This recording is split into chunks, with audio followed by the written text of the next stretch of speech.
Your eye contact and facial expressions could really escalate a road rage situation. In fact, it could really escalate almost any confrontational situation or even cause a confrontation.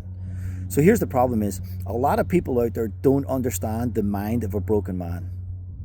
My name is Jerry. I have a YouTube channel called Christian Preppers. I teach an in-person class called Urban Survival for Christians. And I'm putting out a series here called Self-Defense Tips from a Broken Man. So what I'm trying to help people understand is broken men don't think the way that you probably think. And if you are a broken man, you can absolutely relate to what I'm saying. If you don't, check out my video, the first video that I put out in this series, Self-Defense Tips from a Broken Man, and check out what the background is and how I'm putting the foundation of this together so that you can understand what these other subsequent videos really are without me having to get into explaining the premise every single time. So check out that video, but for this one, we're going to talk about road rage situations. So I'm coming at this from a Christian perspective, trying to come at it from a Christian perspective. So whenever we're trying to do something right, it always costs us something, right? So there's no such thing as humility. From my perspective, there's no such thing as humility unless it actually is costing you something, unless it's humiliating, right? So is it truly being humble if it's not humiliating in some way? And what I have found is that's kind of the case. So like a road rage situation would almost be a perfect example. You know, if someone cuts me off, or if someone is pulling up beside me and honking the horn, and I genuinely don't know what I did, and this person's like freaking out, you know what I mean? And I'm like, dude, like, what did I do? Like, I'm literally just driving down the road, and now all of a sudden, like, you're freaked out about something. Those are the ones that can be actually often the hardest for me to react to. So trying to understand what a Christian perspective is in that situation, that's what's really important. That's what's vital to this mindset. And what does the Bible say? Well, the Bible says that blessed is the peacemaker, for he is a child of God. That's exactly what I want to be described as. I want to be described as a child of God. And for the people out there who think that, well, that means you're a pansy, you know what? If that's what allows me to be the child of God, I'll take it, you know? I've lived enough of my life with the violence that I will really enjoy the pansy existence if that's what it takes. So let's get back into this road rage situation. So you're driving down the road, someone cuts you off, and that frustration. So there's different scenarios that's going on, right? That frustration's kicking in. Well, I want to think about the first thing. I want you to think about the first thing. What if you've done that at some point to another person? Like, do you have this perfect driving record where you've never cut anyone off, where you've never done anything wrong? So that's what I want to put out there first. Are you actually being a hypocrite in that moment? I would have to say it's probably yes, right? If you've driven a vehicle for any length of time, then you've probably done something, and you know, that's what the first thing that comes into my mind is trying to get to church. I'm like outing myself on the internet. It's like, yes, I've had road rage situations on the way to church. Wow, that seems crazy to even say that, but that's, I mean, you know, so apparently I wasn't seeking to be a child of God that morning, but it's what happens, right? It just pops up. And here's why it's important to me. I teach this course, Urban Survival for Christians. And what I teach in this course is that in an urban survival situation, which doesn't have to be like the crap hitting the fan, it can literally be in the wrong place at the wrong time. I grew up Irish Catholic, and if I was in a British Protestant area, I mean, that is an urban survival situation, like no joke. Like if they had found out who I was, like my life probably would have ended that night. So there was a couple of times I found myself in the wrong neighborhood, And that was literally an urban survival situation to be able to get out of that neighborhood and get into a neighborhood that where I was no longer in danger. So it doesn't have to be like, civil war, civil unrest, all this stuff that people keep talking about. You could find yourself in a genuine urban survival situation almost any time. And the stuff that I'm trying to teach here, specifically the eye contact and trying to help you get into the mind of a broken man, it could make a huge difference. It could save your life. Because if you weren't raised, if you're not a broken man and you haven't been used to violence and you haven't raised in a neighborhood where it's literally the law of the jungle and they prey on each other, then you don't know what's going on inside that man's head. And that is what could cost you your life, is not understanding just how broken man can be. So a lot of people out there, they take jiu-jitsu, or Brazilian jiu-jitsu or wrestling or whatever the case is. So here's what I teach. I think it's really amazing to learn those skills, and I highly recommend that young men learn those skills. I recommend it to my own son. Him and I work on some wrestling moves and some takedown moves and stuff like that. So I'm not trying to be a hypocrite here. What I'm trying to say is that this is specifically an urban survival situation where you do not want to go to the ground. You do not want to go to the ground. You want to stay on your feet. When I was taking some tactical handgun classes, I was taught the OODA loop cycle.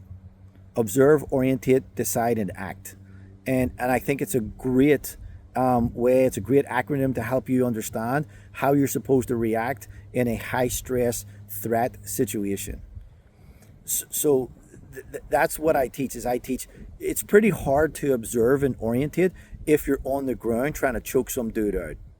You have no idea how many of his friends are going to show up. You have no idea if a group of guys are going to come up and prey on both of you. Like, you just don't know what's going on in an urban survival situation. And your goal is to get out of there. Your goal is to get to a safe location. It's not to choke every dude out that you meet. It's to get to a safe location, especially if you're with other people.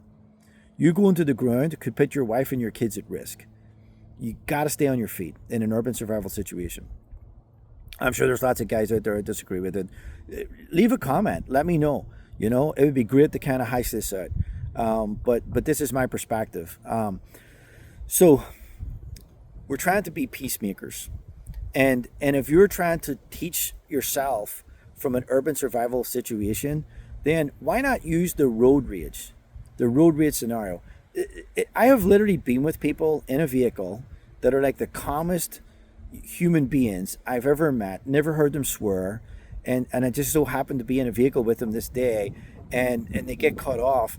And I was like Dr. Jekyll and Mr. Hyde. It was like the Hulk was let loose, like just swearing, freaking out, bombing down the road at 80 miles an hour to let this person know what you think of them. Like, it's insane to watch. There's something, I'd almost love to research it and find out if the concentration on the driving, or how our nervous system is engaged in driving, how somehow that activates the rage. It's like there's something to it, because it just, like I just said, like going to church on Sunday and like losing everything, right? And that's not normal. You don't see people do that in other aspects of life the way that it happens behind the steering wheel. So you're behind the steering wheel, and you've got this perfect opportunity. I remember when I was doing those weapons classes that I was teaching you, or sorry, telling you about, is that one of the things that they would try to recreate is high stress situations.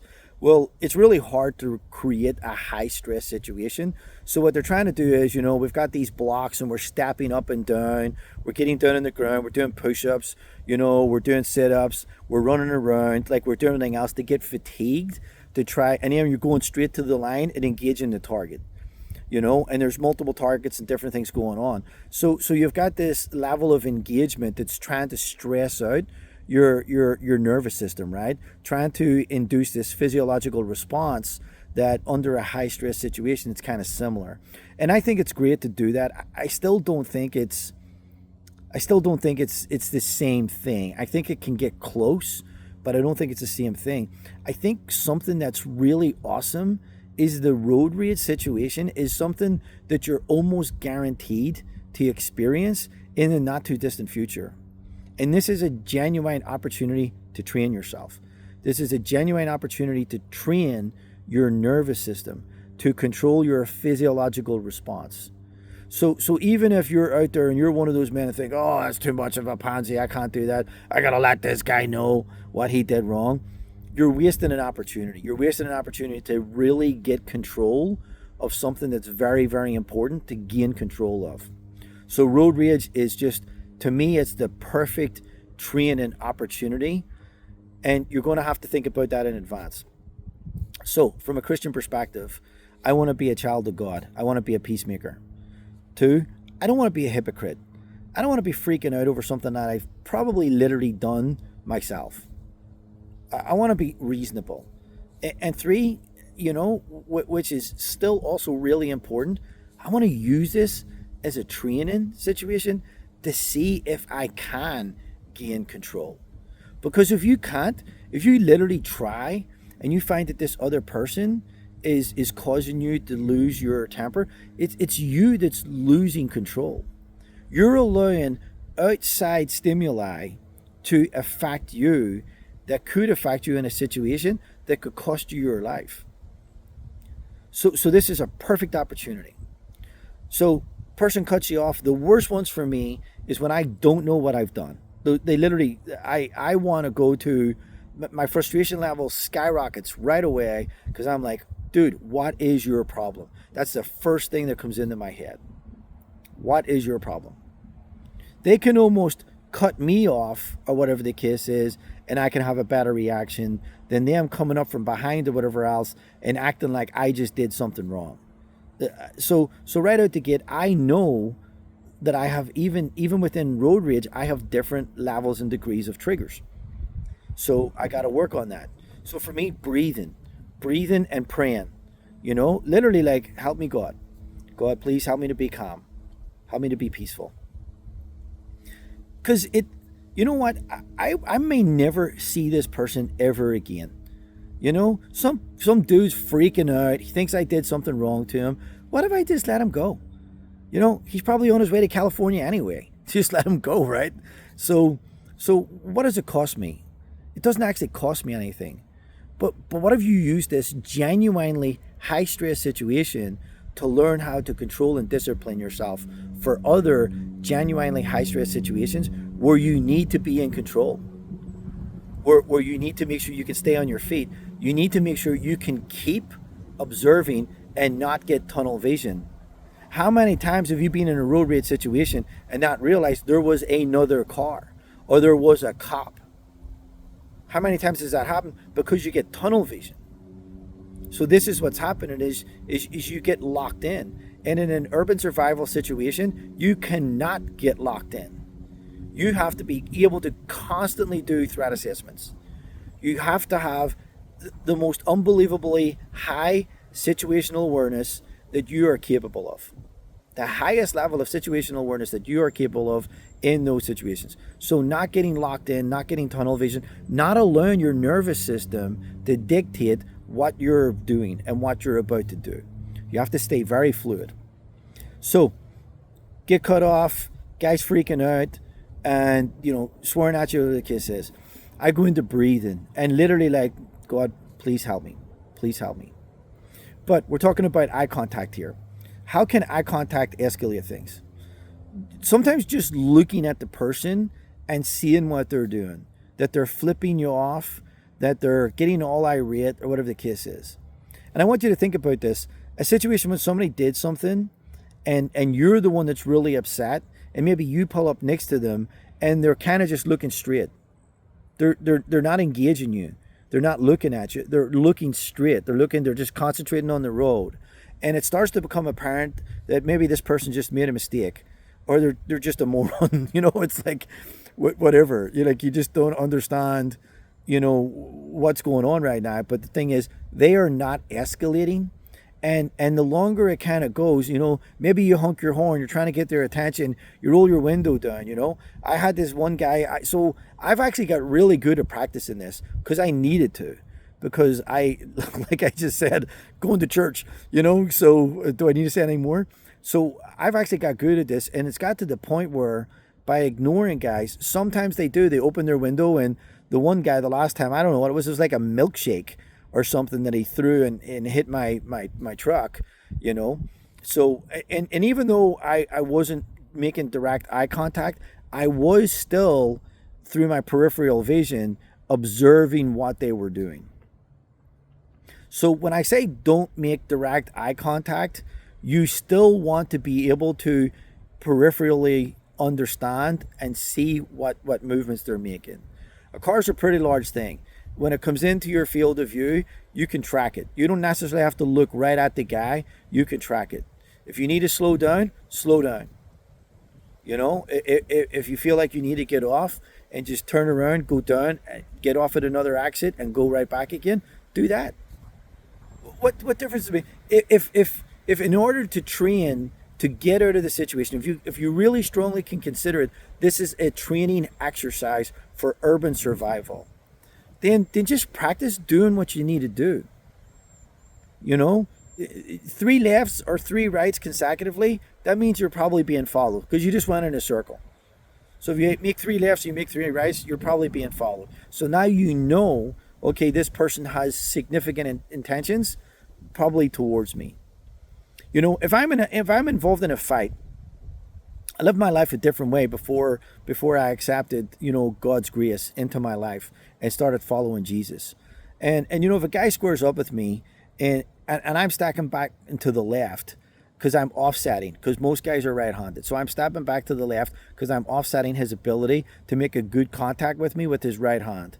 So if he keeps reorienting, so if I don't know what's going on and I just do this and this guy reorientates like he's getting into the posture to throw a right hand at me, then first of all, that's literally told me this guy probably intends to throw a punch at me. So without actually doing anything and trying to de-escalate the situation, it's letting me know, okay, he intends to hit me.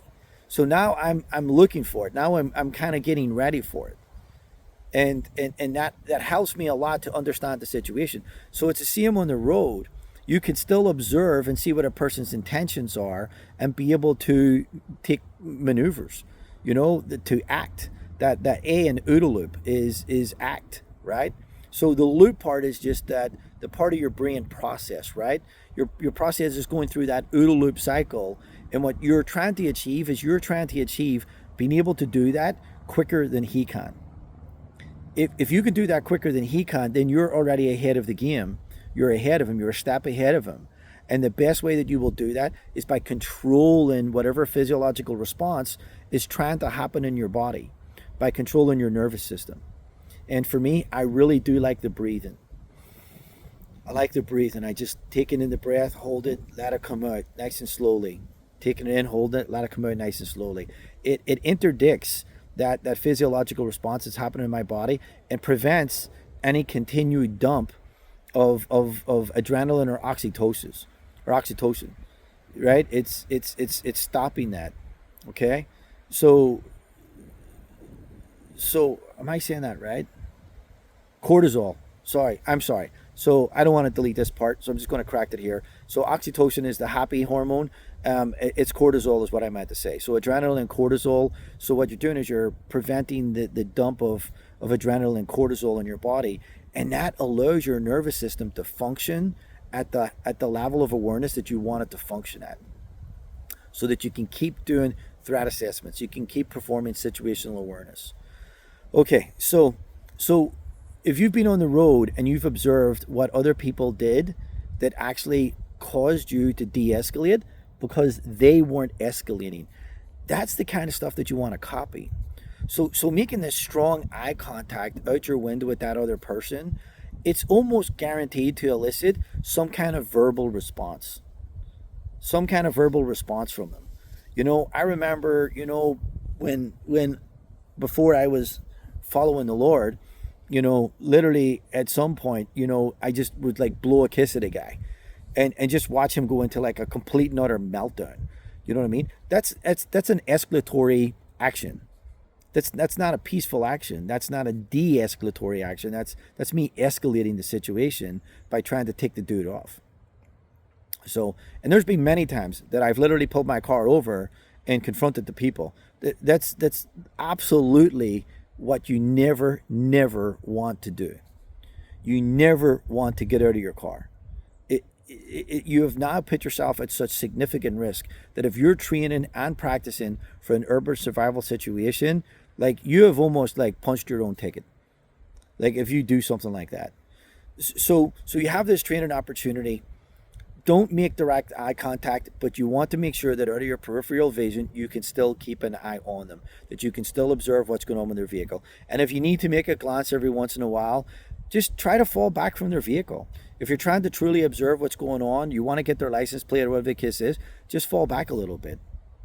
If the person is driving like such an absolute idiot, then just pull back into the, if you're in the left lane, get over into the right lane, just slow down. If possible, even try to let a couple of cars get in between you, take the next exit, drive back, take an exit again, get back on again.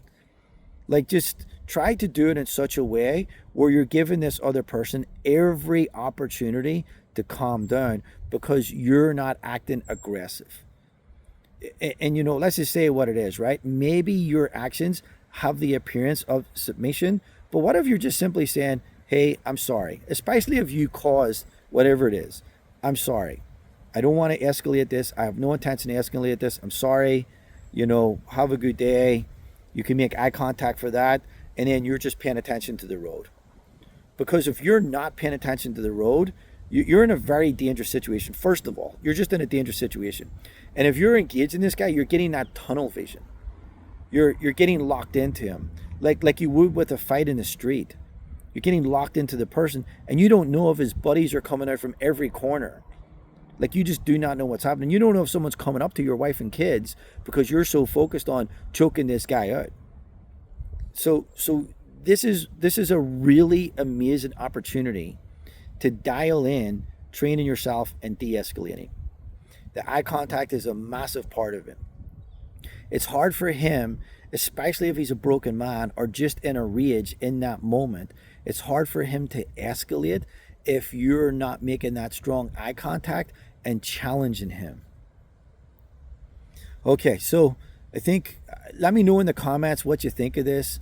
I'm hoping that I made a pretty full point here of trying to calm the situation down, trying to understand, this is a great opportunity for me to train my nervous system.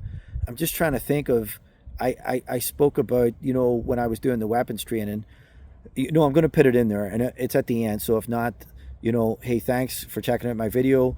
Leave a comment, a like, and subscribe. And thanks. Okay, so I'm going to edit out this part if I already put it in the video. So when I was training with a weapons instructor, a plane came over earlier, so I had to delete a video, and I talked about it at the end. So I don't know if I talked about it in this video, but I was training with a weapons instructor, and they were trying to constantly recreate stress situations. So they would have these steps. So we would go up and down the steps, and then we would get on target, and then we go up and down the steps, and then do push-ups, and then start jogging around, and then doing sprints, and doing all these different things, jumping up and down, and just basically doing all these physical things, and then going on target. And in this particular training class, we had multiple targets to engage, and they would, show themselves at different times. So they're trying to create a stressed situation, like a stressed nervous system, like that you have a physiological response to the fatigue in your body so that it's supposed to simulate a high stress or a dangerous situation, something similar that your body is doing. Now, as good as I think that training is, I don't think it's exactly the same as what road rage would actually afford. The opportunity that road rage would afford, I don't think it's the same thing. So road rage would afford you the opportunity to train your nervous system to calm down, to get control of it, so that you have situational awareness, that you're de-escalating. So let me know what you think, and Thanks for checking out my video.